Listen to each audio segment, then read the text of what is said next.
it's me, Ingrid P. And we're going to be doing a review or like crochet poetry kind of thing with Han Kang, The White Book. It's the Nobel Prize winner for this year. I don't think that she won because of this book though. I think that she won because of her book, The Vegetarian. But this is a poetry book. And it's very easy, quick read. It's like 160 pages, but like half of the pages are blank or have a picture on it.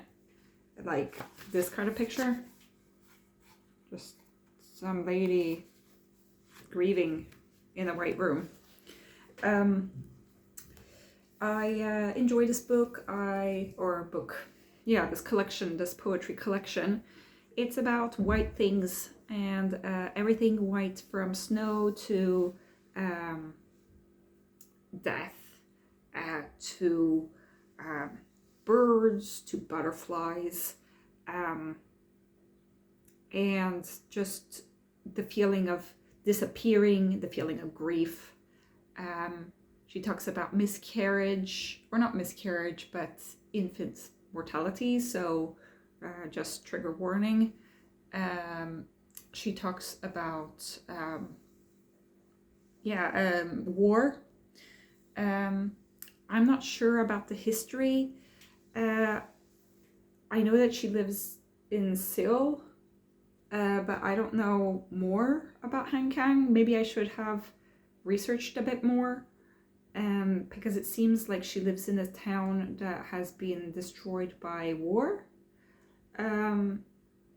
But I don't know if it's Seoul that she's talking about or if she's talking about another town.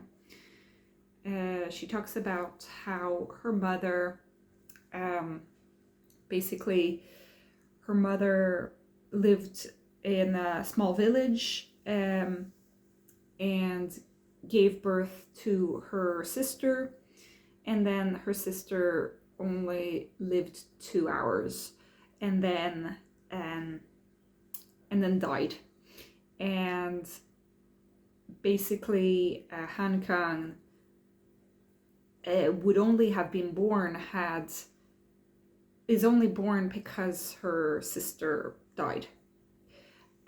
So it's kind of her way of making sense of it all, and it's kind of like she's living her life,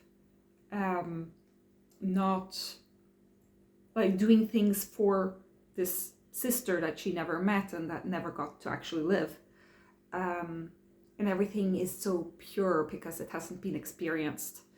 That's my interpretation, at least. And also how like her only white clothes, that was like her white clothes became her dying clothes. And there's also this kind of idea of spirits being white, spirits disappearing, this little baby disappearing. So it's quite a heavy book, even though the poems are very simple and minimalistic. That's what makes it beautiful. So here she's in her new apartment, and she is here, and is painting her house white. I stood unmoving, paint in hand, a brush in the other. I stood unmoving, a dumb witness to the snowflake's slow descent, like hundreds of feathers feathering down. Swaddling bands, white as snow, are wound around the newborn baby. The womb will have been such a snug fit, so the nurse binds the body tight to mitigate the shock of its abrupt projection into limitlessness.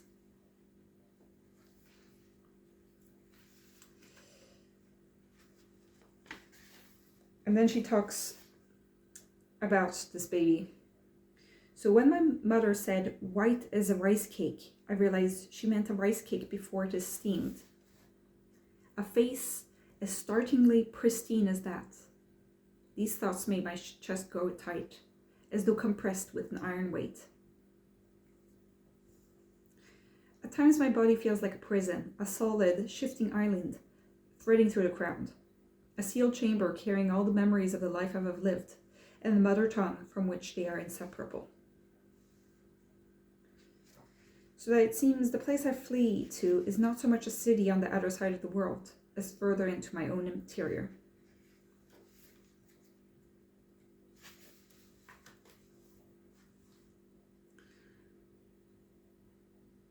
It occurred to me that all of these things that had one time been dead, these trees and birds, paths and streets, houses and trams, and all these people. In this city, there is nothing that has existed for more than 70 years. The fortresses of the old quarter, the splendid palace, the lakeside villa on the outskirts where royalty once summered, all are fakes. Where a pillar, perhaps the lower part of a wall, happens to have survived, it has been incorporated into the new structure. The boundaries which separate old and new, the seams bearing witness to destruction, lie conspicuously exposed.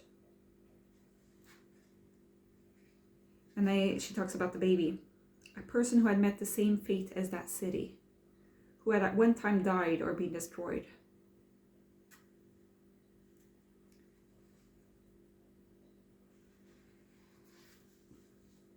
Or is she talking about her mother, or is she talking about herself? We don't really know, actually.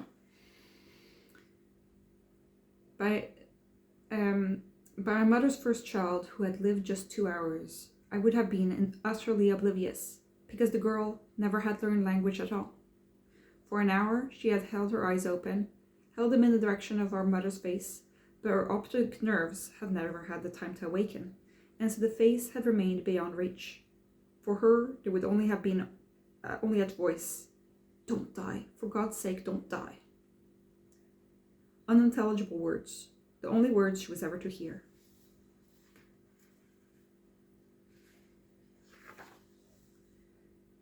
Now I will give you, so she's talking to her, the baby, in the past. Now I'll give you white things. What is white, though yet may yet be sullied? Only white things will I give. No longer will I question whether I should give this life to you. The first frost, as yet untrodden, has the fine crystals of pure salt. The sun's rays pale slightly as the frost begins to form. White clouds of breath bloom from warm mouths. Trees shiver off their leaves, incrementally lightening their burden. Solid objects like stones or buildings appear subtly more dense. Seen from behind, men and women, bundled up in heavy coats, are saturated with a mute presentiment, that of people beginning to endure.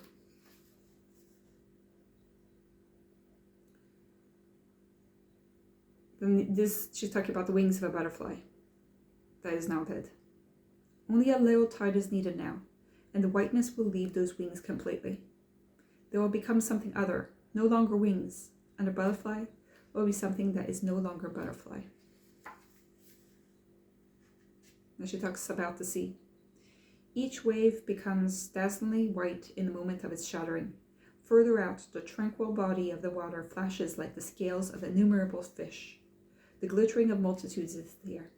The shifting, stirring, tossing of multitudes. Nothing is eternal. Unable to fathom what on earth it could be, this thing so cold, so hostile, this vanishing fragility, this oppressive weight of beauty.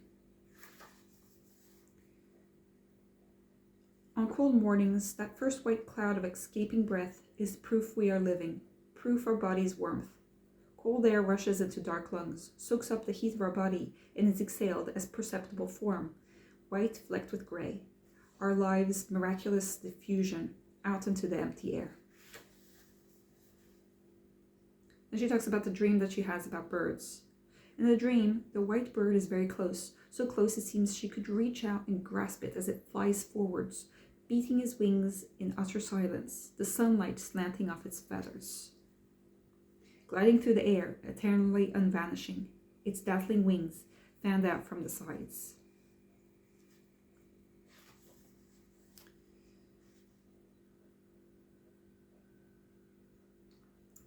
Whenever, after trekking through deserts, forests, and fetid swamps, a group was able to discern a body of water glittering white in the distance, they would have felt lacerated by happiness, which would have been life, which would have been beauty.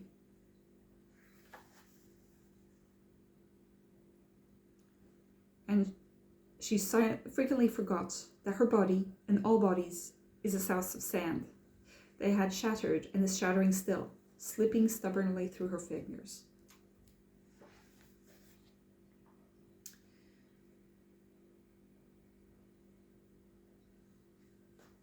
Please, a little longer like this, to give it the time to wash me clean.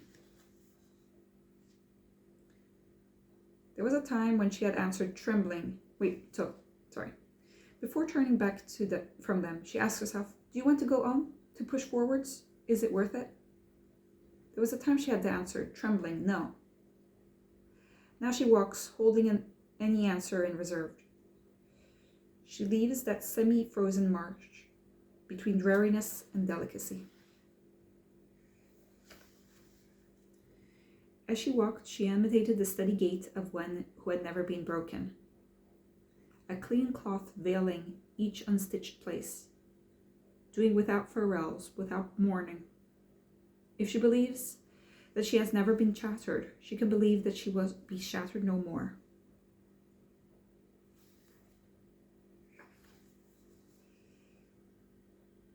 This life needed only one of us to live it. If you had lived beyond those first few hours, I would not be living now. My life means yours is impossible.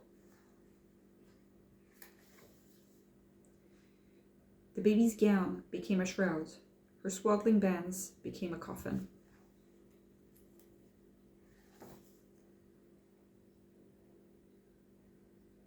And she talks about the baby's eyes and all the things that they would see. With your eyes, I will see the deepest, most dazzling place within a white cabbage, the precious young petals concealed at its heart. With your eyes, I will see the chill of the half-moon risen in the day. At some point, those eyes will see a glacier. They will look up at that enormous mass of ice and see something sacred, unsullied by life. They will see the inside of the silence of the white birch forest, inside the stillness of the window where the winter sun seeps in, inside those shining grains of dust, swaying along the shafts of light which slant onto the ceiling.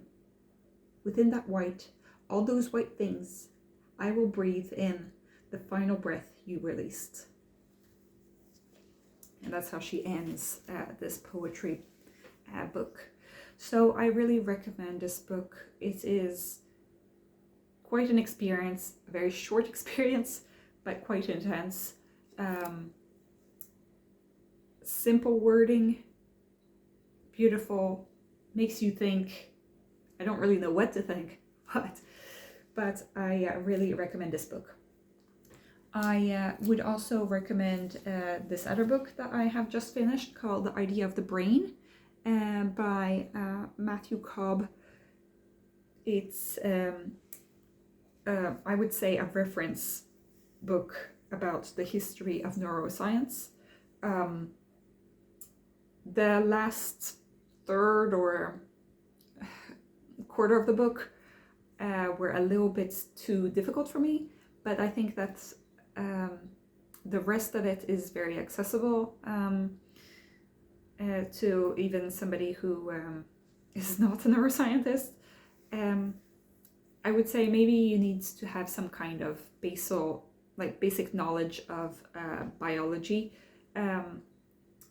or something like that in order to understand this, but it could also be knowledge of computational, of computer engineering, because a lot of it is comparing the brain to technical things.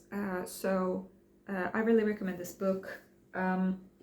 I am listening to a Swedish book at the moment called De Fenomenala Fruntimren på Grand Hotel by Ruth something, which I forget. I will put it in the description.